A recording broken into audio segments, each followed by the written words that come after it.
मैं 14 साल का था जब मालकिन मुझे अपने घर ले गई। रोज़ मुझे 150 देती और मुझसे अपनी पीठ की मालिश करवाती। मैं जी मालकिन कहकर 150 रुपये में राजी हो जाता और मैं उनकी कमर की मालिश करता। लेकिन एक रात मालकिन कहने लगी, फरहान आज कमरे की लाइट बुझा दो। मैंने खामोशी से लाइट ऑफ कर दी। मेरे होश उड़ गए। मालकिन, मेरे हाथ बुरी तरह से कपा रहे थे। मैं जिस उम्र से गुजर रहा था, यह दौर एक लड़के के लिए बहुत अहम दौर होता है, क्योंकि अपने मुखालिफ जेंट्स की तवज्जो लिए किसी आजमाई से कम नहीं था। जब मालकिन ने मुझे अपनी कमर की मालिश को कहा तो मैं कुछ देर तो उन्हें हैरत के ताकता रह गया।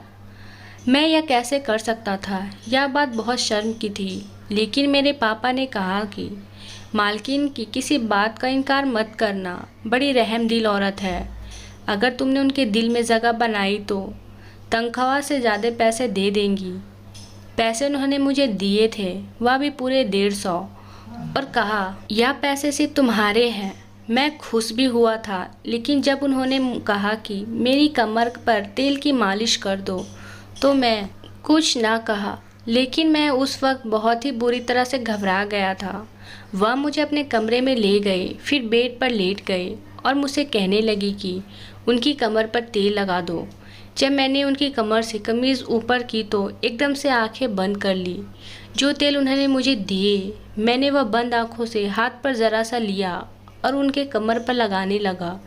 मेरी कोशिश यही थी कि सारा फोकस अपने काम पर करूं। मैंने अपनी नज़रों में एक बार फिर उनकी कमर की तरह नहीं उठाया, बस झुके नज़रों से उनकी मालिश करता था। मुझे याद आने लगा कि जब मैंने यहाँ पर काम करना शुरू किया था तो शुरू के दिन काम के मामला के मुताबिक कुछ बदली हुई सी महसूस हो रही थी। मुझे लगा उनकी रंगत कुछ अजीब सी हो रही है और उनका चेहरा भी पसीने में डूब रहा है। वह घबराई सी बनी हुई पता नहीं क्या कर रही थी कि मुझे देखते ही झटक से सीधी हुई और मुझसे नज़रें चुराने लगी। मैं कुछ हैरत से मालकिन को देख रहा था।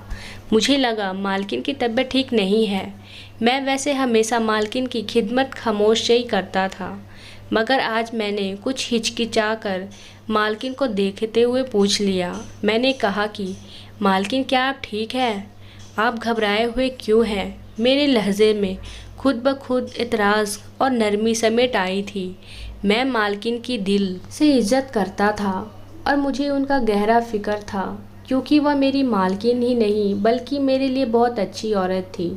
कम उम्र से ही उन्होंने मुझे सहारा दिया था और मेरी डूबी ज़िंदगी को खुशहाल में बदलने में मालकिन का अहम किरदार था।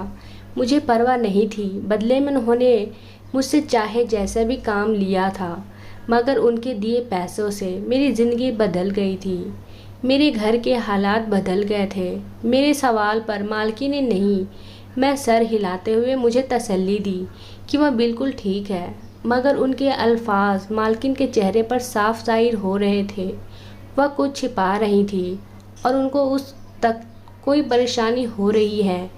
कई महीनों तक उन्होंने मुझे अपने घर के काम में करवाए। आज पहली बार जब मालिश के लिए किया तो मैं बुरी तरह से घबरा गया। एक तो वह पूरे घर में रहती थी और अकेली थी, ना पति और ना ही कोई औलाद। सब बात सुनकर पहले तो मैं खामोश हो गया, लेकिन आज मैंने मालिश कर दी थी। लेकिन पूरा वक्त मेरे हाथ पूरी तरह से कपकपा रहे थे। मुझे लगा मालकिन बस एक ही दिन में ऐसा करवाएंगी, लेकिन अब तो वह रोज़ ही मुझसे मालिश करवाने लगी थी। मुझे मालकिन में किसी काम से इतनी झिझक महसूस नहीं होती थी, क्योंकि वह आम नियत के साथ मुझसे कहती थी। लेकिन मैं अकेले कमरे में जब उनकी तेल मालिश करता तो मुझे बेचैनी सी लगती। मालिश शुरू की थी। मालकिन बड़ी मेहरबान नज़रों से मुझे देखने लगी थी। मुझे पहले 150 देती थी, लेकिन अब तो 300-400 दे देती थी। ना जाने मुझे उनकी ये मेहरबानी खटकने लगी थी। आज भी मैं रोज़ाना की तरह मालिश करने के लिए उनके तेल की शीशी उठाई। मैं खुद 14 साल की उम्र मालकिन की कमर की मालिश कर रहा था। शुरू में मुझे यह काम बहुत शर्मिंदा करता था और उलझन भी महसूस करता था। मुझे मालकिन पर गुस्सा भी आता था कि ना जाने वह मुझे कैसे काम देती हैं। मगर मेरी मजबूरी थी क्योंकि मुझे पैसे चाहिए थे और मालकिन मुझे रोज़ाना उस काम के बदले 150 देती थी। इसलिए मैं खामोशी से मालकिन का यह काम करता था। या तो बहुत बाद में मुझ पर यह बात खुली थी कि मालकिन मुझसे यह काम क्यों लेती थी। मैं मालिश करके वह तेल उठाकर मालकिन के बिस्तर पर बैठा तो अचानक मालकिन मुझसे बोली, फरहान लाइट ऑफ कर दो। मैं चौंक कर मालकिन को देखने लगा। मुझे गड़बड़ का एहसास हो रहा था मगर मालकिन कुछ बताने को तैयार नहीं थी। एक बार हॉल मैंने लाइट ऑफ कर दी और अंधेरे में अंदाजे से चलता हुआ मालकिन के बिस्तर पर पहुंच गया था। अचानक अंधेरे में मुझे महसूस हुआ कि मालकिन सो चुकी हैं। मैं भी मालकिन की तरफ हाथ बढ़ाता कि मालकिन ने रोक दिया और मुझे हाथ पकड़कर मुझे जो बात कही मेरे होश उड़ गए। मेरा दिल पूरी तरह से धड़कने लगा और मैं अपनी जगह पर बैठा रह गया। मेरे लिए हरकत करना मुश्किल हो रहा था। यह मालकिन की बात सुनकर अंदर तक हिल चुका था। मैं पंजाब के एक गांव में रहता था। मेरा घराना बहुत ही गरीब था और मैं 14 साल का था, इसलिए मेरे लिए काम ढूंढना या काम करना मुश्किल था। मैं हसरत में अपने माँ बाप को मुश्किल ज़िंदगी गुजारता देख रहा था। वह तंग दस्ती का शिकार थे और मैं उनकी मदद नहीं कर पा रहा था। मैं एहसास फितरत का मालिक था। मेरा बस नहीं चल रहा था कि किसी तरह पैसे जमा करके उनके आगे दुनिया की हर चीज़ों का ढेर लगा दूं। मैं कामयाब इंसान बनकर अपने माँ बाप की मदद करना चाहता था और उन्हें अच्छी ज़िंदगी देना चाहता था। इसलिए पढ़ाई हासिल करना मेरा ख्वाब था क्योंकि मैं जानता था मैं पढ़ाई हासिल करके ही कामयाब हो सकता हूँ। मगर मेरे पास पढ़ाई हासिल के लिए पैसे नहीं थे। हमारे घर में खाना पीने की बहुत मुश्किल से होता था, लेकिन मैं जानता था कि अगर मैं अपना यह शौक़ जाहिर कर लेता तो यकीनन मेरे माँ बाप अपनी ज़िंदगी को मुश्किल में डालकर भी मुझे पढ़ाते और मैं इतना खुदगर्ज नहीं था। मैंने अपना शौक़ अपने अंदर ही दबा दिया था और यह बात मुझे और भी ज़्यादा उदास करती थी। यह उन्हीं दिनों की बात है जब मेरी ज़िंदगी में मालकिन आई थी। मालकिन बड़ी उम्र की औरत थी और अकेली रहती थी। उनके पति ने उनको तलाक दे दी थी और उनकी कोई औलाद भी नहीं थी। मालकिन के पास बहुत पैसे थे मगर वह तन्हा रहती थी। उनकी बहुत सी ज़मीन हमारे गांव में भी थी।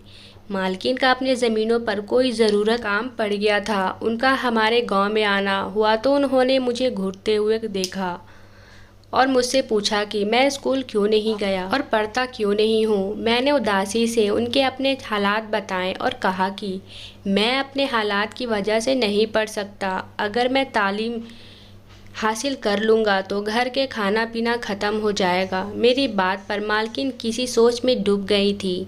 फिर वह मेरे घर आकर मेरे माँ बाप से बात की और कहा कि उन्हें घर के छोटे मोटे कामों के लिए मेरी उम्र के लड़के की ज़रूरत है। मेरे माँ बाप अभी सोच रहे थे कि उनके कम उम्र बेटे को कैसे इतनी सी उम्र में काम पर लगा दे और शायद वो लोग मेरा सोच रहे थे कि कहीं मैं उन्हें गलत ना समझ बैठूं।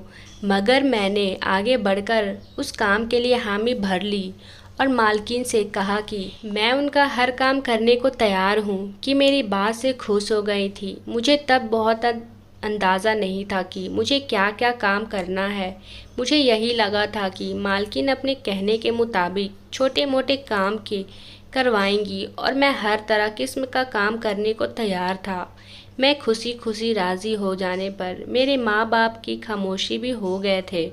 मालकिन ने मुझे माँ बाप को अच्छी खासी रकम पकड़ा दी थी और यकीन दिलाया था कि हालात भी बेहतर हो जाए।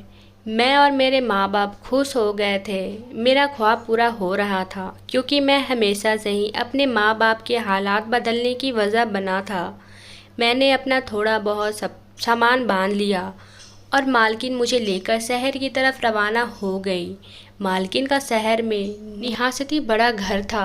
मैंने अपनी ज़िंदगी में पहली बार ऐसा खूबसूरत घर देखा था। मालकिन ने मुझे एक अलग कमरे में रहने के लिए दिया था। वह कमरा बहुत छोटा था मगर बहुत अच्छा सा सेट हुआ था। उस कमरे में महंगे फर्नीचर रखा हुआ था और ऐसा लग रहा था जैसे वह कमरा मेरे हिसाब से ही तैयार किया गया हो। मालकिन ने मुझे छोटे मोटे काम समझाए जिनमें उनकी गाड़ी पर रोज़ाना कपड़ा मार देना, रात के वक्त उन्हें दूध के साथ पानी देना और 3 वक्त खाने के बर्तन धोना वगैरह वगैरह। मुझ जैसे हालात के सताए हुए लड़के के लिए यह काम बहुत आसान थे। मालकिन के घर खाना बाहर से बना बनाया आता था और मालकिन मुझे भी अपने साथ खाना खिलाती थी और पहले ही रोज़ मुझे अच्छे अच्छे कपड़े जूते भी खरीद दिए थे। मालकिन की मेहरबानी यहीं पर ख़त्म नहीं हुई थी, बल्कि उन्होंने मुझे बताया था कि वह जल्दी मेरे किसी अच्छे स्कूल में एडमिशन भी करवाएंगी ताकि मैं अपने पढ़ाई हासिल कर सकूं। मैं बहुत खुश हो गया था। मुझे लग रहा था जैसे मैं यहाँ काम करने के लिए नहीं आया, बल्कि मुझे मालकिन ने गोद लिया है। मगर जैसे ही रात हुई, मालकिन ने मुझे अपने कमरे में बुलाया और मुझे एक खुशबू वाली शीशी पकड़ाकर कहा कि मुझे मालिश कर दो। मैंने सिर हिला दिया और जल्दी से तेल की शीशी थामकर मालकिन के पैरों के पास बैठ गया। मुझे लगा कि मुझे मालकिन के पैरों की मालिश करनी होगी और मैं यह खुशी से करने को तैयार था। मगर मालकिन ने रोककर मुझे अपनी रीढ़ की हड्डी के नीचे के हिस्से की मालिश करने को कहा। मैं बौखला गया था। मुझे ऐसा करते हुए शर्म भी आ रही थी और उलझन भी हो रही थी, मगर जैसे तैसे मैंने मालकिन की मालिश कर दी और फिर उठकर कमरे से चला गया। मुझे लगा कि वह सफ़र करके आई हैं, इसलिए थक गई होंगी और मुझसे मालिश करवा ली, मगर यह मेरी गलत फहमी थी। अगली रोज़ मेरा बहुत सुकून से गुजरा था। मैंने खेलते खेलते वह सब काम कर दिया जो मालकिन ने मुझे समझाए थे। मैं बहुत अकड़ू लड़का था, लेकिन उनका हर काम फुर्ती से कर लेता था। मगर जैसे ही रात हुई, फिर से इसी तरह मालकिन ने मुझे कमरे में बुलाया और एक तेल की शीशी पकड़ा दी। मैं यह सोचकर परेशान हो गया था कि मुझे आज भी मालकिन की मालिश करना पड़ेगा। पाँव या टांगों की हद तक तो ठीक थी, मगर जहाँ मुझे से मालिश करवाती थी, मुझे वह उलझन में डाल रहा था। मैंने आज भी जैसे तैसे मालकिन की मालिश की और उन्हें देखने लगा। वह सुकून से सोई हुई थी। मुझे समझ नहीं आ रहा था कि आखिर मालकिन को इससे क्या हासिल होता है। मालकिन की हरकत मुझे उनके विचार कर रही थी। वह 3 दिन गुजरे कि मालकिन ने मेरा एक अच्छे स्कूल में एडमिशन भी करवा दिया। मैं मालकिन का दीवाना हो रहा था, मगर मालकिन की मालिश करना मुझे बुरा लगता था। मालकिन ने यह सिलसिला बना लिया था। वह रोज़ न रोज़ मुझे मालिश करने के लिए कहती थी। मैं उनके एहसानों तले दबा हुआ था, इसलिए मना भी नहीं कर पाता था और बिना कुछ कहे मालकिन की मालिश करने लगता था। मालकिन ने शायद महसूस कर लिया था कि उनकी मालिश मुंह बनाकर करता हूँ, तभी उन्होंने मुझे तनख्वाह के अलावा भी रोज़ाना बदले में 150 रुपये देना शुरू कर दिए थे और मैं पैसे के खातिर खुशी खुशी यह काम भी करने लगा था।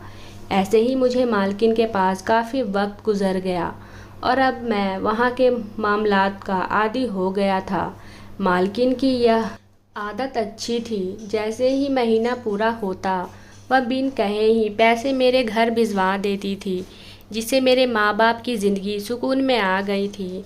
मैं पढ़ाई भी बहुत मेहनत से कर रहा था कि सारी ज़िंदगी मुझे मालकिन की तरह औरतों के घर रहकर उनके काम ना करना पड़े। एक रोज़ मामले के मुताबिक मैं मालकिन के मालिश के लिए उनके कमरे में गया तो मालकिन गौर से मुझे देखने लगी। उन्हें मालिश करते हुए हमेशा मेरे चेहरे पर बेचारी छाई रहती थी और मैं मुंह बनाकर उनकी मालिश करता था और यह बात मालकिन की महसूस करती थी। तभी इस रोज़ मालकिन मुझे गौर से देख रही थी और फिर बोली, मैं मजबूर हूँ, इसलिए तुम्हारे मुंह बनाने के बावजूद भी तुमसे यह काम करवाती हूँ। मालकिन का लहजा उदासी में डूबा हुआ था। मैं चौंक कर मालकिन को देखने लगा। मेरी नासमझी पर मालकिन ने मुझे अपनी मजबूरी बताई तो उन्हें देखता रह गया और शर्मिंदगी से मेरा बुरा हाल होने लगा। मालकिन ने बताया कि उन्हें रीढ़ की हड्डी का मसला है, जिसकी वजह से वह रात को मालिश किए बिना सो नहीं सकती। इस कारण के लिए मालकिन ने नर्स लड़कियां भी रखने की कोशिश की थी, मगर सभी कोई न कोई बहाना करके कभी जल्दी जल्दी मालिश कर देती और कभी मालिश किए बिना ही चली जाती। मजबूरन होकर मालकिन ने मुझे ही काम पर रखा था और मुझे इतने एहसास किए थे ताकि मैं उनको मालिश करते हुए मना ना कर पाऊँ। मालकिन इतना बताकर खामोश हो गई थी और मैं मालकिन की बात पर बुरी तरह शर्मिंदा हो गया था। मुझे अपने रवैये पर अफसोस हो रहा था। जिस औरत ने मुझ पर इतने एहसान किए, मैं उस एहसान का बदला भी नहीं उतार पाया। ना जाने इस रोज़ के बाद मैं पूरे दिल से मालकिन की मालिश करता था और कभी मुंह नहीं बनाता था। मालकिन मुझसे खुश रहने लगी थी। मैं अब जवान हो गया था और मालकिन बहुत बुरी हो चुकी थी। एक रोज़ के मामले के मुताबिक मालकिन की मालिश के लिए कमरे में गया तो मालकिन की हालत बहुत ख़राब लग रही थी। मेरे पूछने पर मालकिन बताने को तैयार नहीं हो रही थी। जब मैं मालिश करने लगा तो पहली बार मालकिन ने मुझे लाइट बुझाने को कहा था। मैं हैरान हो गया, मगर मैंने उनके कहने का अमल किया और उनके पास बैठ गया। उस वक्त मालकिन ने मेरा हाथ थामकर मुझसे कहा कि आज मेरी तबीयत बहुत ख़राब हो चुकी है, मुझे सीने से तकलीफ़ हो रही है, मुझे लगता है कि मेरा वक्त करीब आ चुका है। मालकिन की बात सुनकर मुझ खुद पर ठंडे पसीने आने लगे थे। मैं चुपचाप बैठा था। मालकिन बोली कि तुम्हारी किस्मत ने मेरा दिल जीत लिया है। अगर मेरा कोई बेटा होता तो तुम ही होते। मैं अभी तुम्हें अपना बेटा समझती हूँ। मैंने अपनी जायदाद तुम्हारे नाम कर दी है, अपना ख्याल रखना। मालकिन ने इतना कहा और उनके हाथ नीचे गिर गए। मैंने जल्दी से उठकर लाइट ऑन की, मालकिन को देखा और जल्दी से डॉक्टर को कॉल मिलाया। मालकिन बिल्कुल बेचैन हो गई थी। डॉक्टर ने आकर चेकअप किया और मुझसे मालकिन के मर जाने की वजह पूछी। मुझे बहुत बड़ा सदमा पहुंचा था। मैं रो रो कर बिल्कुल पागल होने लगा था। मालकिन मेरी माँ नहीं थी, मगर हमारे दरमियाँ माँ बेटे जैसे ही ताल्लुक़ रहा था। उनके वकील ने अगले ही दिन उनकी पूरी जायदाद मुझे सौंप दी थी। मैं अपने आप बहुत ही अमीर हो चुका था और मालकिन के घर में रहता हूँ। मेरे माँ बाप भी मेरे पास रहते हैं। मेरी ज़िंदगी बहुत ही अच्छी हो गई है। मेरी मालकिन एक बहुत अच्छी औरत थी। आपको ये कहानी कैसी लगी कमेंट में ज़रूर बताएं और कहानी अच्छी लगी हो तो चैनल को सब्सक्राइब करना ना भूलें और साथ ही साथ वीडियो को लाइक शेयर ज़रूर करें। धन्यवाद दोस्तों।